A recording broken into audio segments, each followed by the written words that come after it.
So La Liga game week 14 இன்னைக்கு பார்க்க போகிற game real Madrid 1 Girona 1. So இந்த கேமில் மேட்ரிட் திருப்பி பாயிண்ட்ஸ் ட்ராப் பண்ணனால அவங்க டேபிளில் ஃபர்ஸ்ட் பொசிஷன் செகண்ட் பொசிஷன் கீழே வராங்க. அண்ட் இந்த கேமுக்குள்ளே பார்த்தீங்கன்னா அவங்க வந்து மேட்ரிட் தான் அட்டாக் பண்ண போகிறாங்க. எந்த அளவுக்கு ஜிரோனா இந்த அட்டாக்கை தாங்க போகிறாங்கன்ற மாதிரி எதிர்பார்த்துருந்தா அதுக்கேற்ற மாதிரி ஜிரோனா ஸ்டேபிளாக அவங்க ஸ்ட்ரக்சரை மெயின்டைன் பண்ணிட்டு இருந்தாங்க. அண்ட் 48 மினிட்ல கீழே எம்பாப்பே ஒரு கோல் அடிப்பார், பட் பிஏஆர் வந்து ஹேண்ட்ஸ்ன்னு சொல்லி அதை ரூல் அவுட் பண்ணிடுவாங்க. ஸோ அதுக்கப்புறம் ஃபர்ஸ்ட் ஹாஃப் முடிஞ்சிருமான்னு பார்த்தா அப்போ தான் ஒனாஹி வந்து ஒரு டாப் கிளாஸ் ரைட் கார்னரில் ஃபினிஷ் பண்ணி 1-0 ஹைட் போவாங்க ஜிரோனா. அண்ட் செகண்ட் ஹாஃபில் பார்த்தீங்கன்னா வினிஷியஸ் ஜூனியர் ஒரு கோல் அடிப்பார், திருப்பி அது ஆஃப் சைட்னால second goal disallowed today for Real Madrid.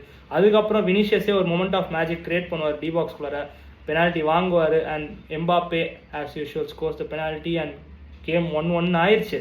So இதுக்கப்புறம் கண்டிப்பாக மேட்ரிட் வந்து உள்ளே வந்துடுவாங்க, கண்டிப்பாக எப்படியாவது ஒரு வின்னர் எடுத்துருவாங்கன்ற மாதிரி நம்ம எதிர்பார்த்தோம். பட் அதுக்கேற்ற மாதிரி 90+4 கீழே எம்பாப்பேக்கு ஒரு சான்ஸ் கிடைக்கும், அது just missed outside of the post போய் இந்த மேட்ச் ட்ராலே முடிஞ்சிடும். ஸோ இந்த ரிசல்ட் வந்து டெஃபினட்டாக பார்சா ஃபேன்ஸ்க்கு ரொம்ப டிலைட்ஃபுல் மூமெண்ட்டாக இருக்கும். பட் ரியல் மேட்ரிட் எந்த அளவுக்கு அடுத்தடுத்த மேட்சஸில் கம்பேக் கொடுக்க போகிறாங்கன்னு நம்ம பார்ப்போம்.